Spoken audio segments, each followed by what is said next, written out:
Okay, we got another video. If I am not keeping my eyes on the video, you know what I'm doing. I'm applying for a job, sahur. Let's go. Hands, let me see hands. Come back here. Hands, let me see hands. Come Hands, back. let me see hands. Let's go full screen. Come back here. Hey, one more. Hey, one more, right here. This is 26-year-old Dylan Engel, only minutes after he fatally shot his stepfather. What? You didn't do nothing wrong, son. You defended yourself. While the scene resembles a cold-blooded execution, it's followed by years of escalating abuse that left Dylan scarred and his family constantly on edge. And even though he fired to protect his mother, he never imagined she would be the one to turn on him. Now, wow. With his mother against him, he has one chance to prove his innocence, or he'll spend the rest of his life behind bars. Wow. What do you think Dylan could have done differently to avoid this? He could have done multiple little things. You think killing him was the right thing to do? Yeah. Shit. I don't think he should have said that. Night on April 20th, when a He could have been 911 like, call comes in from he could have been like, I didn't want to kill him, but you know, I just, you know, type shit. Like, I wouldn't know what to say in that situation, but I wouldn't say killing him was the right thing to do. Neighborhood in Dayton, Ohio. The caller is a terrified 80-year-old man who claims he is in the basement and just heard a gunshot coming from one of the floors of his house. Officers are immediately dispatched to the scene, but what they don't know yet is that the house is filled with family members tied by old conflicts and unresolved tension. And among them are both the unknown shooter and their victim still inside.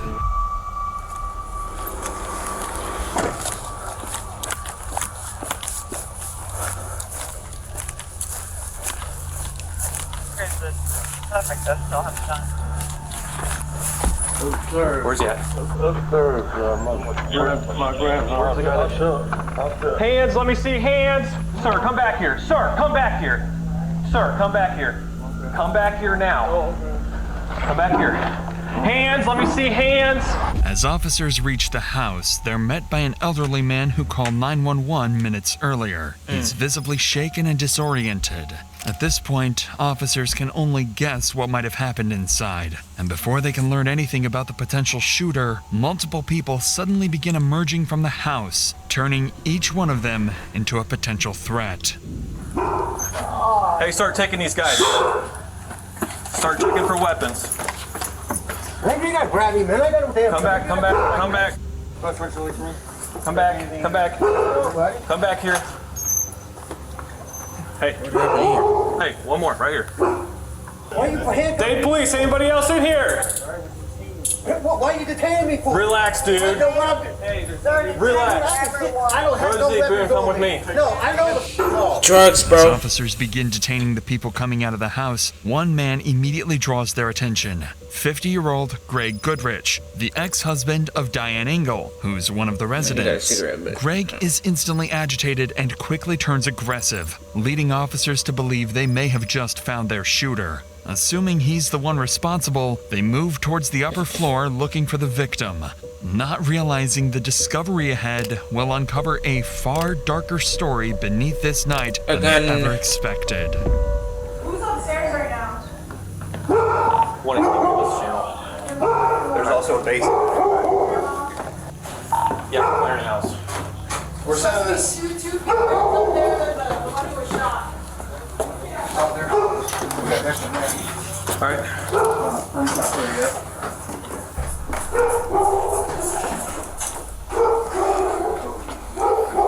Here, check over there. Victim's here. As the first responders step into the bedroom, they discover exactly what they feared. By the bed lays an unidentified, middle-aged man, unresponsive, with a single gunshot wound to the head. To officers, the scene feels wrong. It's too clean, too controlled, and far stranger than a typical domestic shooting. It points to an execution. I thought it was gonna be somewhere like right here, or like, you know what I'm saying, or like right here or something. Nigga, the head. Yo, he wanted to do that. What the fuck? But he wanted to blow that baby. At this point, the officers have more questions than answers. Nothing about the scene matches what they expected to find. But once they learn the victim is 51-year-old Brian Jacobs, the new boyfriend of Diane Engel, things begin to make a lot more sense, immediately placing Greg, Diane's ex-husband, at the top of their suspect list, especially given his erratic behavior outside. Convinced Greg is their shooter, officers return to the porch where everyone is gathered. But that's when all their theories would prove to be completely wrong. He's right there. That's my son. Yeah, he done attacked this. Brian's done attacked me once. He done jumped my son once. What happened tonight? Huh? What happened tonight? He got beating on his mom. He's beating on my son's mom. And my son told him, hey, leave. And the motherfucker took off. Come running at my son. Okay. So my son, dude, if you come any closer, I will shoot you. And he kept on coming, so my son shot him. So you're Dylan? He's the one. Okay, what about the guy who got shot? Here's your son. You didn't do nothing wrong, son. You defended yourself. Shut up, man. So there's just two. In an instant, the investigation shifts. Bro. As Greg continues talking, the details begin shifting the focus away from him and towards his son, Dylan. See, the truth is, Dylan was the one who shot Brian, his stepfather of 15 years. And for most of his life, Brian's abuse shaped the household, hurting his mother, his grandparents, and Dylan himself. So after quitting school, Dylan went to work, trying to support his family and help get them out of the abusive household. Man. But every day, when he came back from work, he was forced to face the same ongoing This abuse. is terrible. The only time Dylan ever had peace was when Brian was in prison. And for a while, that peace actually lasted. Until the night of the shooting, when he returned and the violence began again. Trying to protect himself and his mother, Dylan shot Brian, and whether he walks free now depends on proving that it was self-defense. But to show that's what happened, he needs his family to back him. Without their support, this case leans hard towards murder. So when it's time for Greg's interview, he stands by his son, not knowing that a single claim he makes will complicate Dylan's case in ways he doesn't expect. Would you like to walk me through the events of what happened tonight, please? If you want to.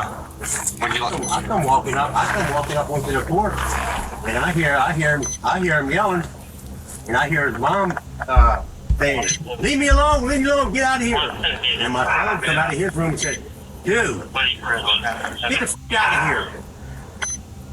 And then I guess he started coming at him. I heard my son say, if you come any closer, you ain't beating me down again. If you keep coming at me, I'm gonna shoot you.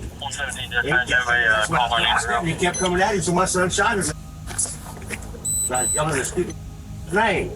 Stop, Ryan. That's what you told him as he was charging? Yeah, and he just kept on coming. Greg insists Dylan acted in self-defense and claims he witnessed the shooting, a detail Dylan will later contradict himself. For now, though, Greg's statements lead detectives to view Dylan as the primary suspect in what could be a self-defense case involving his mother, Diane, and Brian's history of abuse. Now all that was left was to gather statements supporting Greg's version of events. And if all the theories line up, Dylan could walk free of any charges. With that in mind, detectives bring in Diane, Dylan's mother. Her statement is crucial in understanding what happened that night and in confirming whether Dylan shot Brian in her defense. However, by the end of her interview, Diane's statements will betray Dylan in a way he never expected. But before it gets there, she'll reveal just how volatile life with Brian really was, and what pushed Dylan to his breaking point. My name is Patrick. I'm an investigator here at 8, okay? This is Detective Guy, who's my partner, and anything like that, I just want to talk to you about what happened tonight. But as descriptive as you can be is what I need, okay? I mean, Y'all been together for a long time? yeah, kind of off and on. Okay. He likes to party and do the drugs, and I'm not down with none of that. What kind of drugs was he doing? I've heard my son's a very, very extremely forgiving, compassionate person. Yeah. But with Brian, My son was just like, Mom, I can't deal with him. Okay. He's too much. Yeah. So let's go back to you taking a bath, and you said he got physical with you. What happened? I don't know if he had his phone or my phone, but I remember kind of slapping me in the mouth with something. I don't remember what it was. Okay, you didn't bleed or anything like that. You didn't bust your lip or anything like that. I don't see any marks. Do you have any marks anywhere on your mouth or anything? I mean, I got a scar here from this was the last time. Okay, but not this night. No, not last night. Okay. But my son was aware of him trying to be physical. Okay. So my son had grown irritated over a period of time. Okay. And didn't want him around for that purpose. Diane confirms that Brian had a history of verbal and physical abuse, along with drug use. She even recalls that earlier in the day, Brian attacked her. But when it comes to the moment of the shooting, the detail that could make or break Dylan's self-defense claim, her memory will turn oddly foggy, and from that moment on, things take a bad turn for Dylan. I think Dylan might have came to the door, because he does sometimes. I don't think Dylan would have came to the door, though, unless he heard something going on. But you don't remember him saying anything? I don't remember his exact words. Okay. Why would he bring a gun into the room? Because I don't know what Brian might have been trying to do to me. I mean, because my son's had to protect me before. Yeah, but when your son came in the room, he wasn't on top of you, choking you, punching in the face. No, not at that time, I don't think so. But he had before, but I don't know. Okay, but at that point he was not. Everything. Okay. It just happened so fast. Diane's uncertain answer about being in danger is enough to disrupt the self-defense angle. Her story isn't adding up, and detectives decide it's time to ask her a question that instantly changes the tone of the interview. Let me ask you one thing. Did you shoot him? Hell no. Okay. I just want to make sure. Because we keep talking about Dylan, but there's two people in the room. I want to make sure that you didn't shoot him and maybe Dylan's taking up for you. I just want to make sure you didn't shoot him, right? Yeah. What do you think Dylan could have done differently to avoid this? He could have done multiple little things to... He could have sent him a text message to piss him off. Because that's what Brian would do. Okay. He would do anything. But we don't know if any of that happened, or we're just assuming he's that kind of guy. With no clear threat described, detectives begin forming a theory. There was no fight, no attack, no immediate danger. Just Dylan and a chilling decision he made. Now it was finally time to bring Dylan in for interrogation. At this point, detectives believe they're dealing with a cold-blooded murderer, and they're ready to gather every piece of evidence they can against him. But for Dylan, this isn't just an interrogation. After growing up in a home shaped by Brian's violence, he now has to explain the one moment he fought back and hope someone believes him. He can't afford a single mistake. One slip up, one detail taken the wrong way, and detectives will turn it against him. The interview he's about to face will determine the rest of his life. Let's go. That blue chair? I'm gonna grab my notebook and I'll come right back in. It's a little warmer in here, isn't it? Yeah. Okay. You alright? Yeah.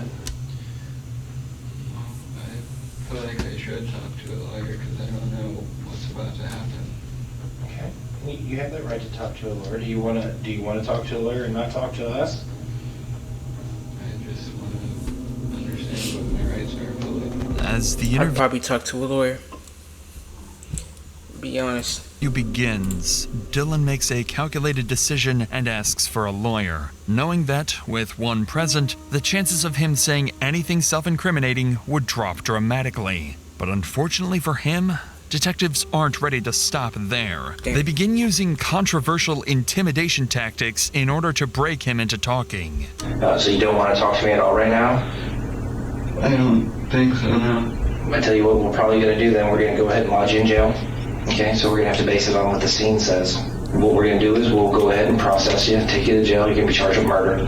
We'll go from there, okay? I just know him and my mom were arguing when I got home from work. Eventually, I know my mom was asking him to leave, and he wouldn't leave. So I walked in her room. I asked him to leave, and he wouldn't leave. I had my gun. He was acting like he was getting ready to leave, and I was kind of in the corner like this, and he was trying trying to charge at me and take the gun. Just kind of like bear hugging me. My arm went over top of him, and the gun went off. Dylan states that he came home, heard the fight, feared it was turning violent, and confronted Brian. Because the gun didn't go off like that and just shoot him in the head, right? What you mean the gun went off? You have to say, at this point you gotta say that you did. At this point. Because how? Bro. I don't know, bro. That's when he rushed at him, causing... Because they're gonna look at him like he's lying.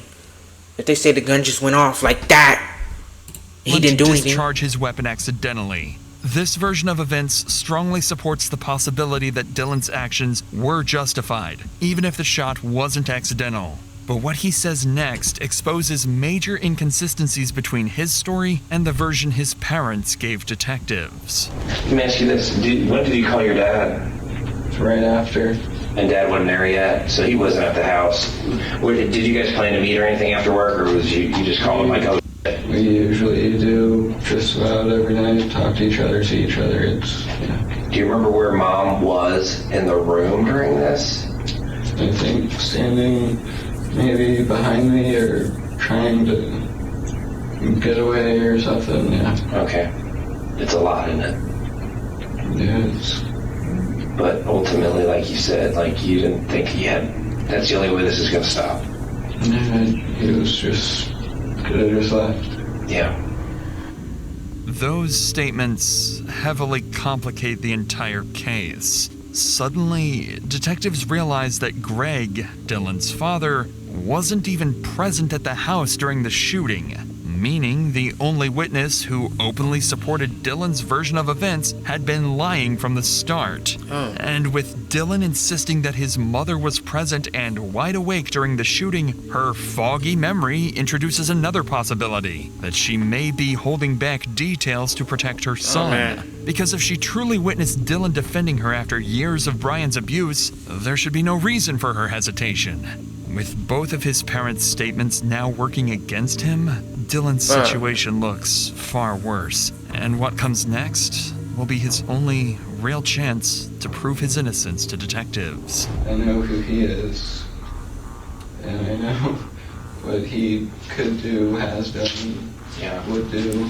He's just put his hands on my mom. He's instigating every day, all day. He's basically intimidated me, my grandparents, everybody to just kind of be on eggshells or scared to do anything or kind of say anything.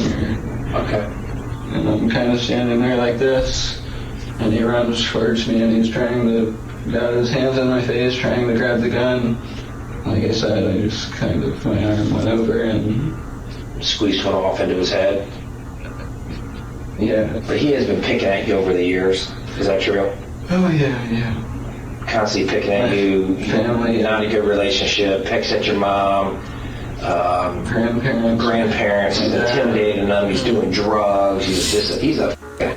Does that sound right? Absolutely. Was it like a really nice word for him? Yeah. Okay. Were you just angry?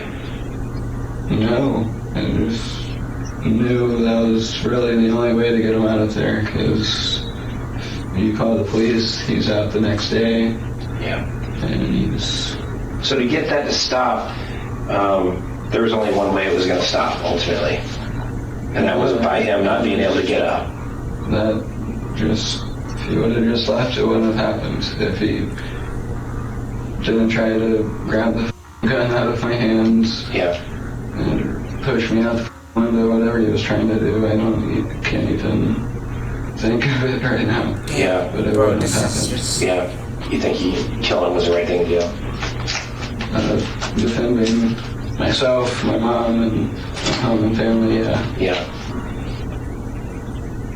As the interview ends, detectives reject Dylan's claim of self-defense, and their report concludes the shooting was intentional. Damn, bro. Dylan is charged with 2 counts of murder and 2 counts of felonious assault, held on a $1 million bond. But when 1 the case million, reaches bro. court, things don't go as prosecutors expect. A hung jury forces them to reconsider. The original charges are dropped, and Dylan is recharged with involuntary manslaughter, convicted, but released with time served and 5 years of probation. What the fuck? Oh, damn.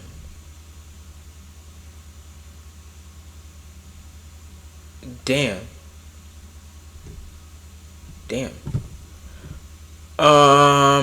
There's that. It's a lot of shit that, you know what I'm saying? I don't even know, bro.